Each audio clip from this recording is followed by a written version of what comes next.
Uh, this being Barb's last year at Unity, and I think they were with us, Barb and Stan, for 16 years. And she and I were talking about the lesson for today and what that lesson would be. And I thought, well, one thing is, Barb, Stan, and I really came to Unity about the same time, within a couple of years of each other. And I thought that might be interesting to take a look at that and to find what was, to me, the most important parts, and still are the most important parts of Unity. I want to read a couple of quotes from Emily Cady's book. There's nothing like an old book sometimes that has, that's a great book, and if you don't have Lessons in Truth, this is an excellent book to add to your collection. I don't know how many publications this has gone through, but it is a very, very fine book, a very fine work. And in these quotes, first, whatever you ask in prayer, believe that you all have received it, and it will be yours. And this is from Matthew 11:24. And another one is, supply is always equal to demand, but there must be a demand before supply is of use. And to affirm anything is to assert positively that it is so, even in the face of contrary evidence. And the last is, denying frees us from apparent evil and will bring our lives. I was coming to Unity for a couple of years and attending a 12-step program. The name of the program isn't important, but I had been coming to this program for a couple of years, and it was meeting in what is now the spirit room, which is down the hall that way. And it was the Unity store at the time. And all the videos and books and tapes and everything that the store sells were laying out in this open space where Unity people met, and our group was one of the groups that met in that space. Now, when Barb and Stan came here and they did an audit of the store, it had lost a couple of $1,000s in shrinkage, pilferage, for those who don't know the jargon of retail. And I would say that since I've been attending Unity, I've more than made up for that shrinkage 1,000 times, it seems. So, but what it did do is it gave me a chance to really get to know Unity before I stepped in the door. Because I would read these, I'd get here early and I would read these books, and I even snuck a video home every now and then and took a look at it, but I brought it back. So I was being straight up. I found that I was interested in getting back into a faith. My family was Lutheran, and I really never got into Lutheranism. It was kind of cold and distant, and I always felt that Lutherans never touched each other. They would walk around and keep at least 3 feet distance, whatever. So I wasn't particularly interested in Lutherans. I didn't know that much about Jewish faith, but there were too many rules and regulations, and it seemed you had to dress and act a certain way. And my mother was Catholic, and Catholics were so depressing. She was a Hungarian Catholic, and she was suffering every other minute, and I didn't really like Catholics, so I didn't want to get into Catholicism. And here I was coming to this church, and it was offering me some very, very interesting ideas. And I found that 3 things hit me about Unity that brought me here and has kept me here ever since. And the first is, it's a practical Christianity. I've never heard that before, and it's not said that much anymore. But Unity is practical Christianity. In other words, Christianity to live by, to function by. It's everyday Christianity. the people's Christianity, or whatever you want to say, but it's practical. And another was that unity believed in the 12 powers of man, that we all have these 12 powers, and we all have what they call chakras, or centers where these powers are housed, and these powers allow us to do great things, and are always at our disposal. And I thought, wow, this is really something. And the third is, and you have it right here every week, the 5 principles of unity. There are 5 basic principles that unity functions by. And that's really what we're talking about today, is the third principle, number 3. The third principle is human beings create their experiences by the activity of their own thinking. Everything is manifest in the realm of thought. So everything we think of, we can bring to pass. The question is, what am I thinking? And what are we all thinking? And what is happening in that thought process? Thoughts are things.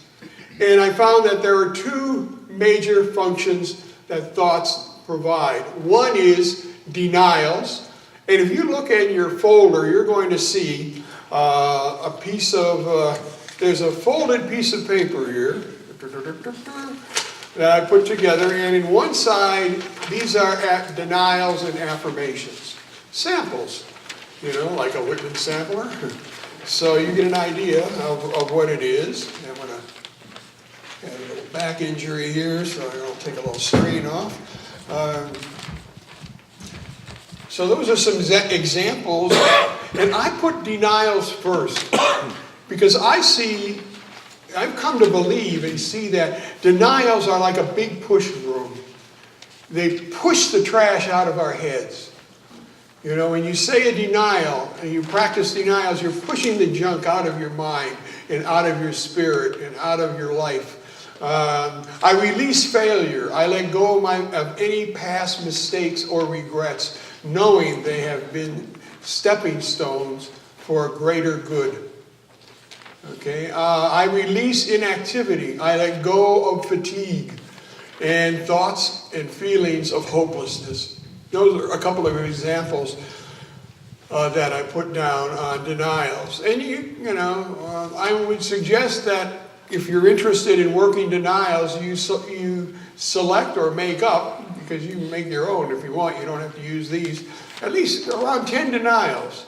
And every day, review those 10 denials. These are the most important things, most important garbage you need to toss out. And I believe in acknowledging them and saying, I recognize that they're here, and releasing them and saying that, and I put them out. The other is affirmations, and affirmations establish your truth in taking action. And again, here I establish and keep love in my heart, thoughts and actions toward myself and others. I establish zeal and energy by doing what I need to do. I am enthusiastic about life. So here's a couple of examples of affirmations and a couple of denials. And I found this number 3 really holds the key to happiness. For my happiness, that it holds the key that I can release anything that I want to have and become part of my life. So now what?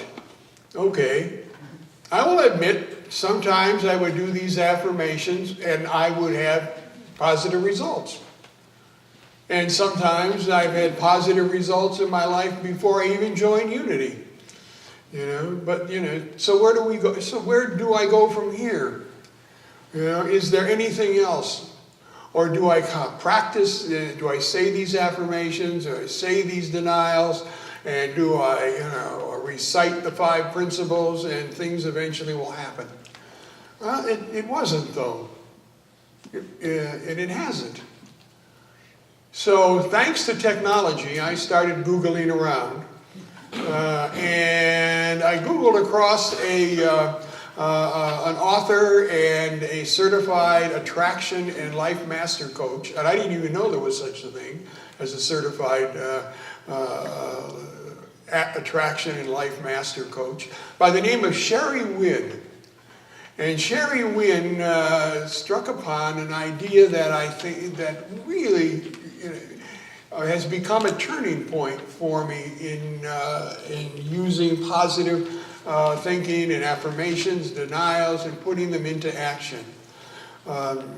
She came across or developed the law, there's a law of attraction, and she developed what we call, or what I call, the law of allowing. In order for anything to happen, we have to allow it. It won't happen unless we release it. Okay? Unless we let it go, unless we give it support and we give it appreciation and we put it in our imagination. The law of allowing is the principle of least action, of no resistance, of not having any resistance. And now, the next point is, how do you put that into action? So what do you do then? How do I put this law of allowing into an action, into no resistance? And Sherry came up with a really simple way in her research and her counseling and in her therapy, and that is, you got to feel good. What puts the law of allowing and the law of attraction into motion is feeling good. And I would have to say, since I've been coming to Unity, I felt a lot better than I felt in years. I hadn't gone to I hadn't participated in a faith in a church for almost 30 years before I started coming here to this 12-step. So, and I wasn't intending to, but as I came here, I felt the need, to become spiritual. To find a spiritual home. And Sherry said, when you find it, you're feeling good. So feeling good is the next step. So we have the law of attraction, we have affirmations, we have denials, we have affirming and releasing, and now we have feeling good. If you look at the other side of this paper, you'll see that here are some examples, 21 of them, and there are hundreds more that I've gathered from the contributors down here, are feeling good. And try some of these. In fact, try 5 of these a month and see what happens. Now, I've underlined some, so I'm not going to go over every one, but I am going to hit across on the ones that I underlined.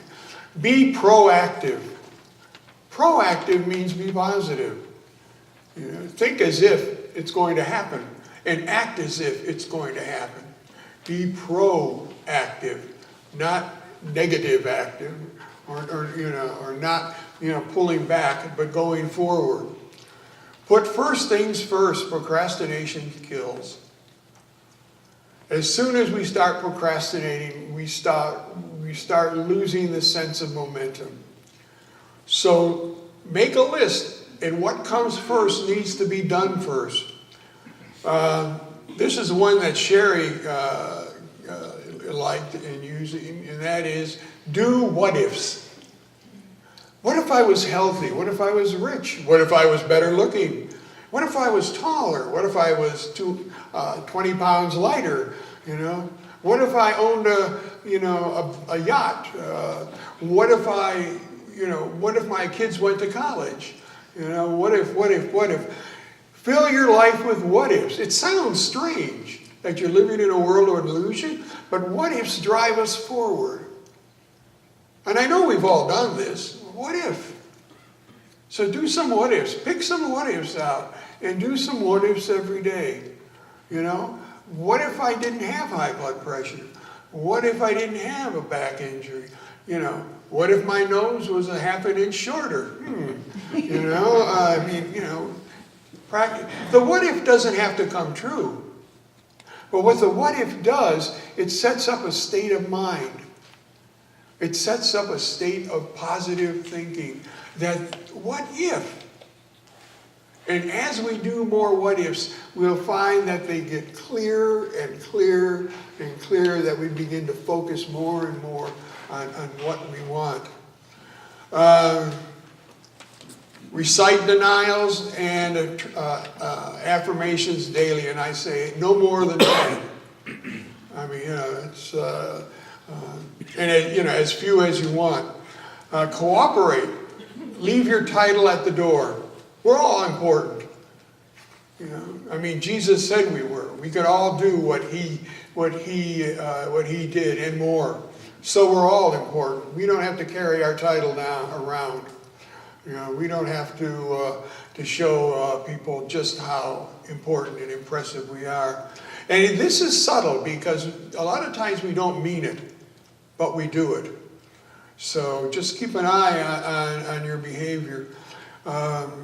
Practice the process of balanced self-renewal. There's 4 points in a balanced life: the physical, the mental, the social, emotional, and spiritual. And we need to keep a balance among all those. I mean, you know, we can't denote everything to our physical and nothing to our emotional. You know, there's an art to this, and the art is balancing them out so that we're paying attention to each one every day. And some days we will do more for the physical than we'll do for the social. And other days it'll be more for the mental than the spiritual. But in the long run, we want to make sure we're balancing them out. Okay, here's one I picked up from Dr. Phil. I'm a big Dr. Phil fan. You know, I want to keep it real. So, you know, I can't miss my Dr. Phil. And now I found a Channel 84 on Cox that runs all Dr. Phil reruns. Whoa! You know, I mean, is this paradise or what? I don't know what subscriber you've got, but on Cox, in fact, I caught it this morning. So a little Dr. Phil can go a long way. Okay, he has written a new book, and one of the things that he puts in this book, and he talked about, is stop using the benefit of the doubt. And I mentioned Judge Judy here because if you've watched any of these judge shows, well, he seemed so nice. I just felt I'll give him the benefit of the doubt and lend him $10,000. And I love Judy because she'll just tell people, you're a fool. Stop it. You know that 80% of the time the benefit of the doubt doesn't work? You don't, you know, the doubt is wrong. You've been taken. You know, you've been cheated. You've been lied to. Stop it. Don't say it. Don't think it. There are, you know, the benefit of the doubt will mean that you will lose. Or I will lose. If you're going to lend somebody or give somebody something, give it to them. But don't hide on this benefit of the doubt stuff. Okay, stay away from vampires. I believe in vampires. I'm going to tell you, I do. I know there are vampires. And when I explain, you'll know they're vampires too. Vampires, they're not like the vampires that we see in the Vampire Diaries, those trendy-looking ladies. They're not the teen vampires in, what is that, Breaking Dawn, you know, with those sincere stares that go on for like hours. You know, they're not Draculas. What vampires are people who suck the energy out of us, who suck the motivation out of us, you know, who take, you know, they're the chronic worriers, and they share their worry with us. You've heard me, some of you talk about my mother, and you know, if there's anybody you can talk more about, it is your mother. That I just love talking about my mother. My mother was a vampire. And she was a chronic worrier. And she wanted to share her worry with everybody. You know, and she could find, at a drop of a hat, she could find something to worry about. And my favorite worry was, I get sick, I want to go to the doctor. And my mother would always say, go ahead to the doctor, see what happens. Remember Uncle Joe? He went to the doctor, and in 3 months he was dead. So you go to the doctor. And if I went, she would get up every morning and say, how are you feeling? You feel any better now that you went to the doctor? Remember Uncle Joe? Oh, God, Uncle. I felt like digging him up, you know, and putting him in the corner. But vampires tell others what they ought to do for their own good. You know, vampires correct people, whether they need it or not. It's 5 o'clock. No, it's not. It's 5:01. You know these people. Stay away from people who suck the energy out of you. Stay away from people who want to correct you, who want to live your life for you. Now, let's say you're a vampire. Could be. How do you get rid of it? Well, there's a 60-day cure. And what you do for 60 days is just be positive. No criticism. In fact, at the coffee break that we'll have after this, then there'll be a quiz. When you go into the lounge, don't say anything critical to anybody. Have a whole half hour or 20 minutes of positive statements. You know, my, you're looking good today. You know, is that a new outfit? Your breath smells a lot better than it did last week. So take the cure if you want, and the last is the laugh. And finally, you know, at 10 times, we got to say, life is good all the time. Life is good all the time. So you know that life is good all the time. A lady by the name of Bonnie Ware is a home practitioner in Australia. And she wrote a book about her life.